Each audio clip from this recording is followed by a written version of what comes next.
तो लगन कुंडली में हम मंगल और बुध की युति के बारे में लगातार विचार कर रहे हैं। इस वीडियो में अब आपके पंचम भाव के लिए विचार करने वाले हैं। पंचम भाव में अगर ऐसा कंजक्शन बनेगा तो ये काफ़ी ज़्यादा इंटरेस्टिंग होगा, जहाँ पर मंगल की जो फायर पावर है वो बुध पर अपना प्रभाव डालेगी। अब बुध बुद्धिमत्ता के या कम्युनिकेशन के कारक ग्रह हैं। ऐसे में आप निश्चित तौर पे जो भी टैलेंट रखते हैं उस मामले में बहुत ज़्यादा प्रभावी तरीके से सामने आएंगे।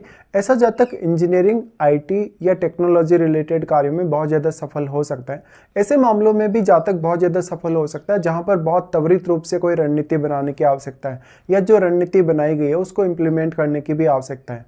ऐसा जातक माइंड से काफ़ी तेज होगा और काफ़ी फास्ट भी होगा, इसलिए जातक को यहाँ एक्सपेक्टेशंस बहुत ज़्यादा हाई होंगी और टैलेंट ज़्यादा होने से जातक के सामने कैरियर को लेकर बहुत सारे ऑप्शंस हो सकते हैं।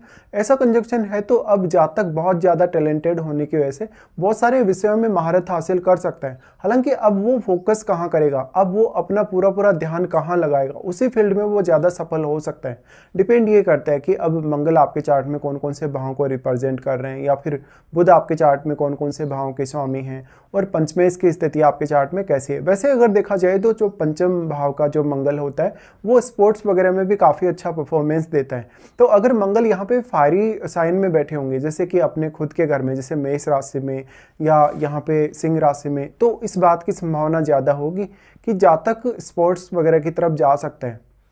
इस प्रकार का जो जातक होगा बहुत ज़्यादा बेचैनी और उग्रता महसूस करेगा, जिससे वो अपने निर्णयों में कभी कभी बहुत ज़्यादा जल्दबाजी भी करेगा और जल्दबाजी करने से उसके कुछ निर्णय गलत भी हो सकते हैं। अगर यहाँ पे बुध वेल प्लेस्ड ना हो, अगर बुध वक्री होके बैठे हो, उस केस में थोड़ी बहुत डिफिकल्टी भी आपको इस मामले में आ सकती है कि आप जो भी पर्टिकुलर फैसला ले रहे हैं उसको आप सही सोच समझ के नहीं ले पा रहे, या अगर सही सोच समझ के ले भी रहे हैं तो आप उस फैसले पर बहुत लंबे समय तक टिके हुए नहीं रह पाएंगे। मंगल बुध का ये कंजक्शन आपके रिश्तों में काफ़ी ज़्यादा उतार चढ़ाव को दर्शाता है, क्योंकि ऐसी स्थिति आपके रिश्तों के लिए बनेगी जहाँ पर आप किसी से इमोशनली या मेंटली बहुत ज़्यादा अटैच हो सकते हैं और सामने वाले व्यक्ति से आप बहुत ज़्यादा अपेक्षाएं रख सकते हैं। यहाँ पे पंचम भाव है वो आपके नेचुरल टैलेंट या नेचुरल प्रतिभा को दिखाता है और बुध एक ऐसा प्लैनेट है जो डुअल साइन या डुअल स्वभाव वाला है। निश्चित तौर पे ऐसा जो बुध होगा वो आपको बहुत ज़्यादा टैलेंट देगा, बस आपको अपने आप को समझने की आवश्यकता है। यहाँ मंगल आपको बहुत ज़्यादा उग्र बना रहे हैं तो निश्चित तौर पे ऐसा हो सकता है कि आप अपने आप को बहुत ज़्यादा समय नहीं दे पा रहे हो, या जब भी आप सोचते हैं, जब भी फैसला लेते हैं तो काफ़ी तेज़ी से आप काम करते हैं।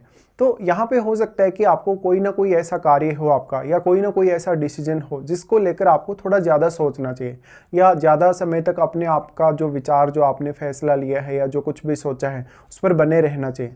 तो यहाँ पे जितनी कम आप उग्रता दिखाएंगे उतना आपके लिए अच्छा होगा। अब मान लो अगर आपका पंचमेश भी बहुत अच्छी स्थिति में है, अगर मंगल या बुध यहाँ पे अच्छी स्थिति में है, तो निश्चित तौर पे आपके लिए इस कंजक्शन के बहुत ही बेहतर रिजल्ट हो सकते हैं।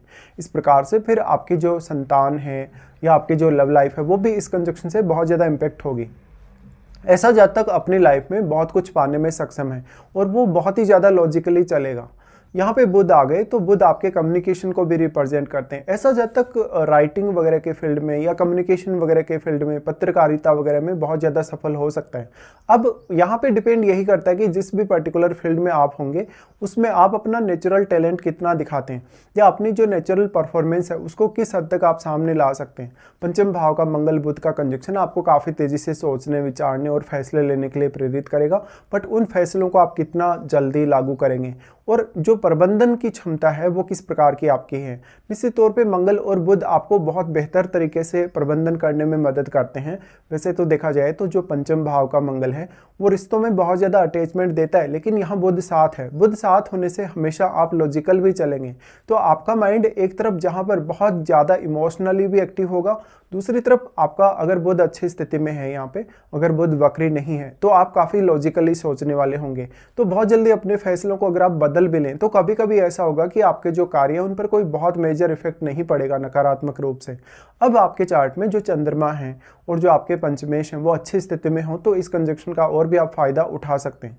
अब आप उन भावों को देखिए जिनके स्वामी आपके चार्ट में मंगल हैं। उन भावों को लेके आप में धैर्य की बहुत ज़्यादा कमी रहेगी, तो यहाँ बुध का लॉजिक आप प्रयोग कर सकते हैं, या बुध की जो तर्क क्षमता है या जो तर्क शक्ति है उसका प्रयोग आप कर सकते हैं आपके चार्ट में। अब जिन भावों के स्वामी बुध होंगे उन भावों के लिए आप काफ़ी तेज़ तर्रार होकर फैसले ले पाएंगे या काफ़ी तेज़ी से सोच पाएंगे या विचार कर पाएंगे। यहाँ पे अगर हम इनके प्रभावों के हिसाब से बात करें, दृष्टि संबंध के हिसाब से, तो यहाँ मंगल का जो प्रभाव है सबसे पहले आपके 8वें घर पे होगा। देखिए 8वें घर पे मंगल का प्रभाव का होना आपको ज्ञान के मामले में और धन के मामले में बहुत अच्छा सपोर्ट लाता है। वैसे मंगल बुध का जो पंचम का युति है, ये जातक को शेयर मार्केट वगैरह से भी कभी कभी बहुत ज़्यादा गेन करवा सकता है। बट यहाँ आपका मंगल किस हिसाब से कितनी अच्छी प्लेसमेंट पे बैठा है। अगर मंगल अपने स्वयं के घरों में बैठेगा, सूर्य के घर में बैठेगा या बृहस्पति के घर में बैठेगा, तो आपको यहाँ धन या संपत्ति आने के चांसेस बहुत ज़्यादा हैं। बट उतनी ज़्यादा एक्सपेक्टेशन भी आपके बढ़ जाते हैं। मंगल अगर वक्री हो, मंगल अगर अस्त हो, तो आपको ज़्यादा प्रॉब्लम कर सकता है इस मामले में। तो लॉटरी और सट्टा से आपको बचना चाहिए। साथ साथ में अगर आप शेयर मार्केट वगैरह से जुड़े हैं या ऐसा कोई भी कार्य कर रहे हैं, तो आप में धैर्य बहुत ज़्यादा जरूरी है। और ये कंजक्शन उतना ज़्यादा धैर्य नहीं देता, तो कभी कभी जो आपका दांव है वो काफ़ी उल्टा पड़ सकता है। जहाँ पर भी आपने इन्वेस्टमेंट का प्लान किया, वो इन्वेस्टमेंट का आपका प्लान ही काफ़ी ज़्यादा खराब हो सकता है या वो आपके फेवर में ना हो। मंगल का जो अष्टम भाव पे प्रभाव पड़ रहा है, मैरिज होने के बाद आपकी लाइफ में काफ़ी सारे सडन चेंजेस आने के चांसेस होंगे। अष्टम भाव के थ्रू आपको ज्ञान और धन के मामले में गेन होने की संभावना काफ़ी ज़्यादा है। लेकिन यहाँ भी आप बुध का लॉजिक कितना अच्छे से प्रयोग कर पाते हैं, क्योंकि मंगल के पास फायरी एनर्जी बहुत ज़्यादा होने की वजह से कभी कभी आप बहुत ज़्यादा जल्दबाजी कर जाएंगे। अष्टम भाव आपका एक्टिवेट होगा मंगल के प्रभाव की वजह से। और कालपुरुष के हिसाब से देखा जाए तो जो अष्टम भाव के स्वामी है वो मंगल ही हैं। हालांकि आपका प्रत्येक लगन के हिसाब से जो अष्टम भाव का स्वामी है वो अलग अलग हो सकता है। तो निश्चित तौर पे अष्टमेश का मंगल के साथ किस प्रकार का संबंध है और मंगल आपके पंचम में कितनी अच्छी स्थिति में बैठे हैं या किस हद तक वो अपना इम्पैक्ट यहाँ डाल रहे हैं। तो अष्टम भाव एक्टिवेट होने से आपकी लाइफ में काफ़ी सारी ट्रांसफॉर्मेशंस होने के चांसेस होंगे। वो ट्रांसफॉर्मेशन आपके फेवर में भी हो सकते हैं या फेवर में ना भी हो। यहाँ पे अब अष्टम में बैठा ग्रह काफ़ी एक्टिवेट होगा, तो वो ग्रह निश्चित तौर पे आपके सेकंड हाउस को प्रभावित कर रहा है, आपके वाणी स्थान को। तो कुछ हद तक आपकी जो वाणी है वो और भी ज़्यादा प्रभावशाली बनेगी। उसके बाद यहाँ से मंगल और बुध दोनों का ही प्रभाव आपके 11वें घर पे होगा।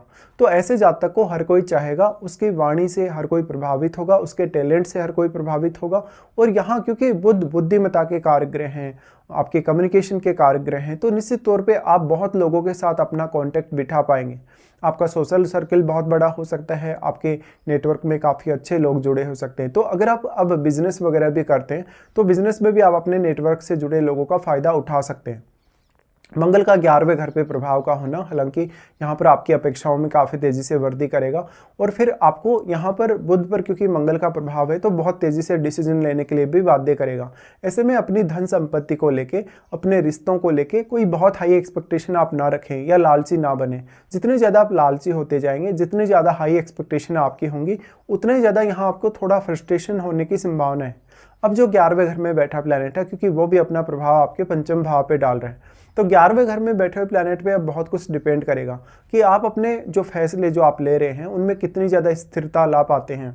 यहाँ पे फिर जो प्लैनेट बैठा है वो मंगल और बुध को अलग अलग तरीके से प्रभावित कर सकता है, क्योंकि मंगल और बुध की जो प्लेसमेंट है डिग्री वाइज यहाँ काफ़ी डिफरेंस भी हो सकता है। मंगल का प्रभाव फिर आपके 12th हाउस पे होगा। देखिए मंगल का 12th हाउस पे प्रभाव है तो निश्चित तौर पे आपके लिए जो टैलेंट है वो और भी ज़्यादा बढ़ेगा। आपकी बौद्धिक क्षमता और आपकी सोचने की जो क्षमता है वो काफ़ी तेज़ी से बढ़ेगी। बट मंगल का प्रभाव यहाँ पे 12वें घर पे होने का मतलब है आपकी मैरिड लाइफ में कुछ डिस्प्यूट क्रिएट हो सकते हैं, कुछ तर्क वितर्क हो सकते हैं, आपस में वाद विवाद हो सकते हैं। आप नाइट के समय में भी बहुत ज़्यादा एक्टिव नजर आएंगे अपने रूटीन को लेके। तो हो सकता है आप या तो अपनी फैमिली को, अपने फ्रेंड्स को या कभी कभी अपने जीवन साथी को बहुत ज़्यादा समय नहीं दे पा रहे और आप ज़्यादातर अपना जो समय अपने कैरियर के लिए यूज़ कर रहे हैं। अब आपके चार्ट में इन भावों में बैठे हुए प्लैनेट्स जैसे कि आपके अष्टम में, आपके 11वें घर में, आपके 12वें घर में, इन भावों में बैठे हुए प्लैनेट्स का रोल बहुत इंपॉर्टेंट होगा जब मंगल का प्रभाव इन भावों पर पड़ रहा है। तो क्योंकि इन भावों में बैठे हुए प्लैनेट्स एक्टिवेट होंगे, उनकी एनर्जी काफ़ी प्रभावी तरीके से काम करेगी। तो आप ये मान सकते हैं कि 12वें घर का और पंचम का संबंध का होना कभी कभी आपको अध्यात्म की तरफ भी बहुत ज़्यादा लेकर जा सकता है, कभी कभी आपको बहुत ज़्यादा टैलेंट भी दे सकता है और इसका असर आपके अवचेतन मन पे पड़ेगा। तो कभी कभी ऐसा ज़रूर हो सकता है जब आपके मन में कोई भी बात आई तो आपको बहुत ज़्यादा गुस्सा आया या बहुत ही गुस्सेल तरीके से आप सोचे, बहुत ही एनर्जेटिक तरीके से आप सोचे, लेकिन अपनी पूरी एनर्जी आप सामने नहीं ला पाए और कुछ ना कुछ एनर्जी आपने या तो अपना एनर्जी का बैलेंस बना लिया या तो अपने इमोशंस पे ब्रेक लगा लिया आपने। तो यहाँ पे रिश्तों को लेके कभी कभी फाइट्स हो जाती है, कभी कभी विवाद ज़्यादा ही बढ़ जाता है। बट आप वाद विवाद करने में, प्रतियोगिता वगैरह करने में बहुत ज़्यादा माहिर हो सकते हैं। तो इस प्रकार का जो मंगल है बुध के साथ अगर पंचम में बैठा है तो बहुत ज़्यादा एग्रेशन देता है, बहुत ज़्यादा आपके माइंड को प्रतिस्पर्धी बनाता है। तो जब भी आप कोई भी कंपटीशन वगैरह फाइट करेंगे, अब करियर से रिलेटेड कोई भी फैसला लेंगे, तो आप जितने ज़्यादा कॉम्पिटिटिव होंगे माइंड से, उतना ही ज़्यादा आपको सफलता मिलने के चांसेस हैं। तो इस प्रकार के प्रभाव आपके सामने आएंगे मंगल और बुध के आपके यहाँ पंचम भाव में होते हुए।